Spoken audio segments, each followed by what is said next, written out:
Among the countless number of video game worlds, it's hard to think about one that's as infinitely malleable as Super Mario. I mean, it's impressive really. The Red Rascal's done so much.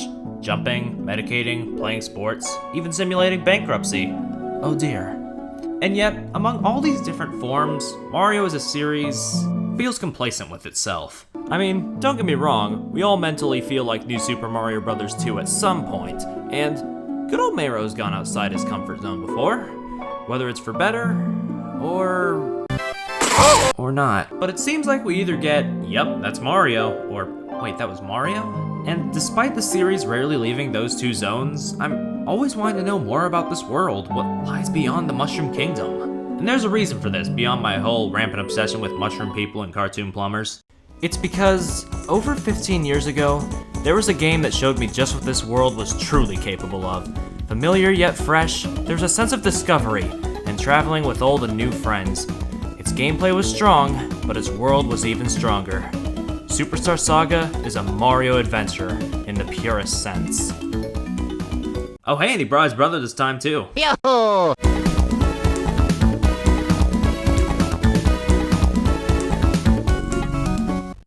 Mario & Luigi Superstar Saga is good. Like, really dang good. And it owes a lot of that to its world. Of course, we've had Mario's world fleshed out by the art of the role-playing game before, but this is different. In Super Mario RPG and Paper Mario, I felt like the world was just the Mushroom Kingdom, as out there as the concepts in said kingdom could get. Heck, even after Superstar Saga, it's still the Mushroom Kingdom a lot of the time. It took the goddamn rabbits to give them some variety. And I mean, the Mushroom Kingdom is fine, but it feels less like an adventure and more of just another day in the life of Mario.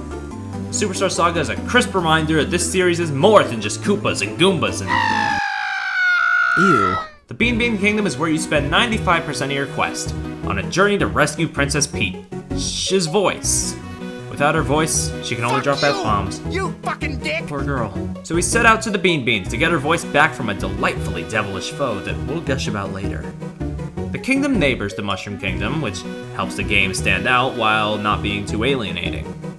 The bros even have to adjust in-game, dealing with normal traveling woes like passports, border patrol, and the economy. It's more fun than it sounds, trust me. And the way the save system is like a travel journal, watching it write out your location to mask that pesky loading.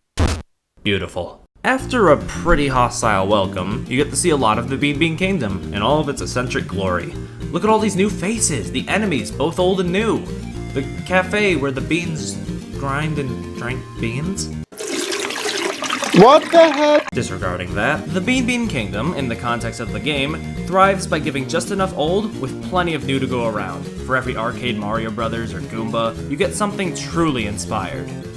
For example, Shucklehuck Woods, a forest beyond the kingdom's brewery, where you'll meet some tree folk and an oddball soda crafter. Then later, you find a civilization of snail people in the same forest, as well as a ship that used to deliver the soda all around the kingdom.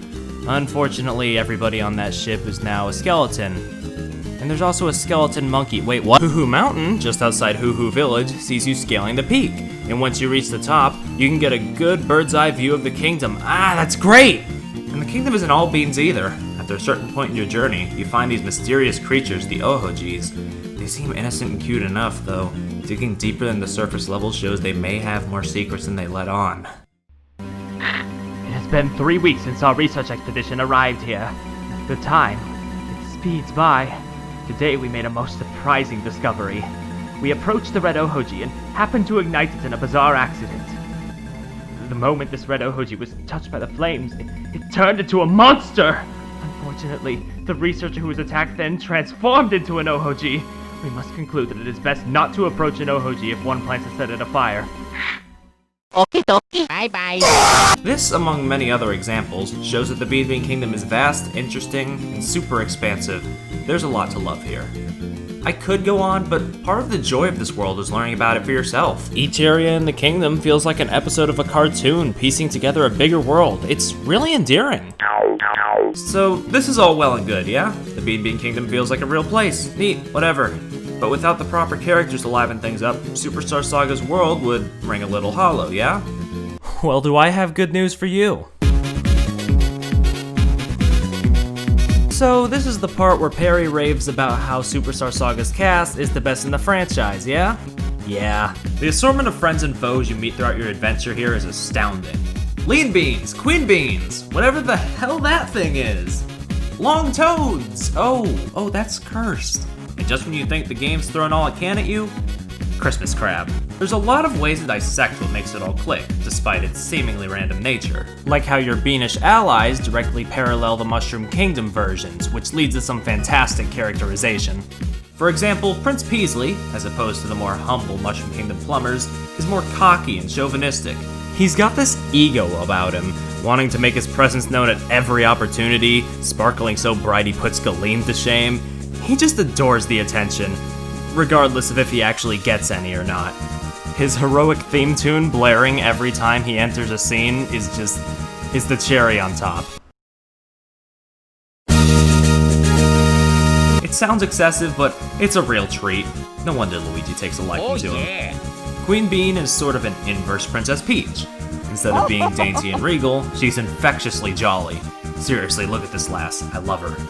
She doesn't have that much time in the spotlight as opposed to Peasley, but what little there is really makes me think she'd be a joy to be around, even if she was easily turned into a big old Hulk monster. And when there aren't parallels, there's some surprise cameos. God, that still makes me smile. Due to being able to quickly read how these characters differ from Mario & Co., it allows for a much quicker and looser play with the extras and enemies. Especially the enemies. Superstar Saga may just have the Mario series' finest rogues gallery. There is such a vast amount of endearing and creative bosses. It's seriously impressive. Going back to the old-new ratio argument, the same sort of applies to the bosses. Of course, you have Wiggler, who's basically a boss in almost every Mario RPG at this point. But then there's stuff like this. The game leans into its wild side and never really holds back. There's Tolstar, this weird gatekeeping dragon, I want to say? No, wait, he's a Spike? Like that Spike? No, that can't be right. There's the Chuckolator, a monster made of soda using its barrel that it came from as a shield. The old soda maker seems happy about that one. There's ugly rock monsters, fairies in the palaces. I mentioned the Christmas crab, yeah? Man, the designers must have just had a field day with these characters. They are just so much fun. But perhaps the most fun characters aren't the one-off baddies, but the recurring baddies. I've been waiting to talk about this lad. Popple is such a joy. Maybe my favorite Mario character? This cartoony, over-the-top thief gangster type just appeals to me, and his fast-talking attitude really cements him as one of the greats. He's just got that lovable sass. Yeah, see? You see? I'll be taking that, see? No, give that back! He's just an angry little ego-driven man. He's constantly making titles for himself, listing off things he probably didn't do, but he sure did get an amnesiac Bowser on his side. God, he's just a perfect fit for the Mario universe. Love this lad. Probably helps that he has the best song in the game. But, of course, Popple isn't our main villain here. No. That honor goes to the diabolical duo of Cackletta and Fawful. Now, plenty of people have already talked about Fawful, so I ain't spending too much time on him, but yeah, he makes a great compliment to Cackletta's malice, spouting off crazy one-liners that feel reminiscent of another green, random, hot topic-y character from that era. But Cackletta herself? Oh boy. Cackletta is probably the definitive Mario RPG villain. Once again taking the Mushroom Kingdom parallel approach, Cackletta is the inverse of Bowser. Instead of brawn, she has brains, devising harebrained schemes, making weird machines, and donning weirder disguises. This all sounds like some Saturday morning cartoon shtick, and well, yeah, it is. That's what's so great about it. And yet, even with that, Cackletta has a genuine presence to her. The way she looms over the intro after successfully stealing Peach's voice is still kinda creepy. She constantly butts in on the adventure, making time in her schedule to openly mock the Mario Brothers. She even uses magic to transform people into monsters, sort of like how Bowser turns the Toads into blocks in the original Super Mario Brothers. Or at least that's what the manual says. I never knew if that was canon or not. And hell, even after she, dies? She still lives on, with her soul taking over Bowser's body. Honestly, one of my favorite scenes in the game. That slow, dreadful build-up, seeing it all unfold while there's nothing that can be done to stop it. And then all that tension just released with that toothy grin and the piercing pink eyes. It's just phenomenally done.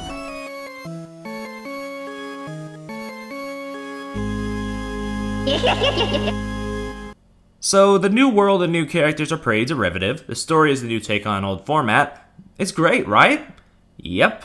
But it gets even better when we take into account the stars of the show, the brothers themselves. There's a certain mark that the Mario & Luigi series hits that no other RPG I've played is able to hit, and that would be in its playable cast. Most RPGs I've played give you so many cast members that, unfortunately, some of them have to be sidelined. There are exceptions. Bravely Default's cast is wonderful, but most feel bloated. The first two Paper Marios have a couple good partners, but the rest feel like glorified power-ups. However, with this game, you got the two brothers, and that's about it really. Other Mario & Luigi games would add more, but it never felt like too much. But we aren't talking about those today. Maybe another time. For now, all eyes are on that GBA original. One benefit Superstar Saga has over the other games is the lack of a guide character.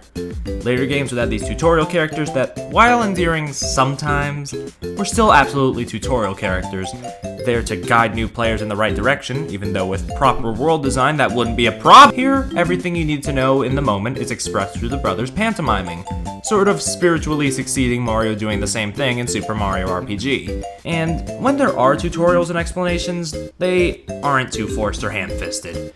You'd be surprised how many red and green characters Alpha Dream could come up with. But again, the point here is that despite all these other factors, the bros themselves never use text to talk with each other. Actions speak louder than words, and man, do Red, Stash, and Luigi have some actions.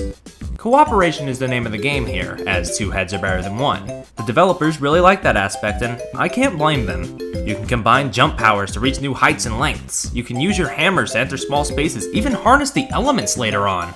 All things Mario could never do on his own. Eat my fucking words. These are abilities that seamlessly work into traveling the world, rather than interacting with the obvious progress gate, with a few exceptions. The two of you climbed that mountain. The two of you broke those barriers, beat those baddies, all with the power of two. And when you are separated, you feel incomplete, like kinda powerless in a way. But speaking of beating baddies, the Bros field maneuvers are also beautifully incorporated into battles, where by combining your powers you can obliterate enemies. It's a simple moveset, but the aptly titled Bros attacks really make the most of it. Still kinda hurts that they just made these random items in the later games.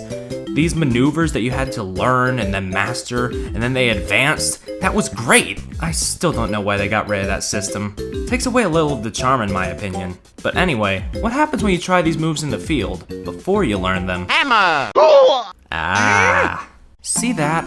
Little details like that just flesh out Mario and Luigi's bond so much more.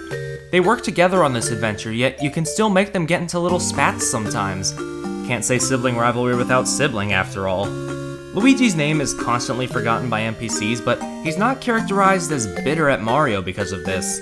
It's more of a minor thing, and besides, both bros get their comeuppance on each other.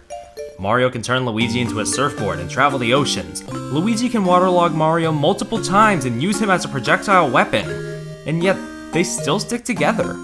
The comedic rough patches make moments like this all the more heartwarming.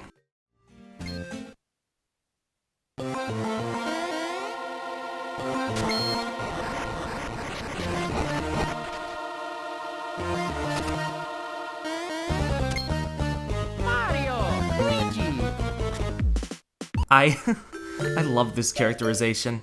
It makes the brothers feel like, well, brothers. They can have a tender moment where Luigi saves Mario's life. And then later we get moments like this.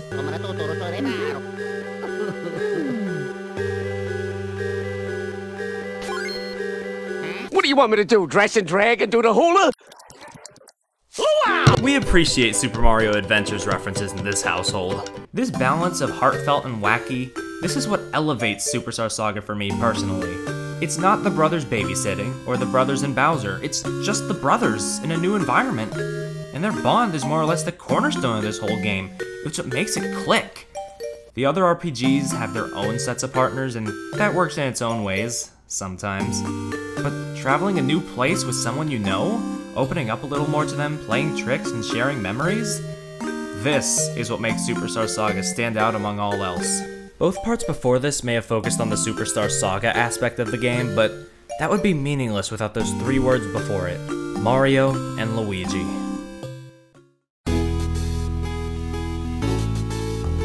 Superstar Saga changed my perception of the Mario series. Before, I saw it as a lighthearted yet safe series. It never took too many risks, and it was content with that. I was content with that. It didn't need to go further, right? Why push it? But this game shows that with the right amount of care, the right attention to detail, anything done to flesh out old Mario can work. With moderation. A whole new world can unfold right before your eyes, like a storybook. Each new area is like an exciting new page, leaving you wondering what's next. And all the while, the characters we've known before getting some much needed characterization, showing new sides of themselves. A team of developers that were super passionate about the Mario world made a story they wanted to make, and it paid off. It was fresh, inspired. And while some future Mario RPGs have tried to reach this level of character and world building again, I don't think any of them will personally leave as much of an impact on me as Superstar Saga did. These people knew what made Mario tick, and worked within that to make some truly inspired work, rather than working in spite of that. No, seriously, what are these designs? Regardless, Alpha Dream was truly one of a kind. Their games brought out the best in this series. They made me get invested in a Mario adventure. They made me smile, laugh, and dare I say, dream. And while no other Mario and Luigi game reaches this same level of quality for me, all four of them hold a place in my heart in different ways. I can only hope that one day this series makes a comeback just as strong, if not stronger, than this phenomenal first outing.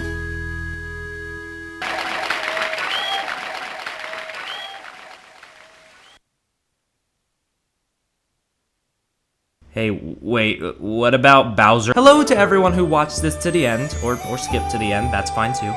This was a tough one to write, and well, I hope that I can spread the good word on this fantastic classic. Stay tuned for more videos on games I love, or don't love, and I'll hopefully see you again soon. Thank you for watching the show.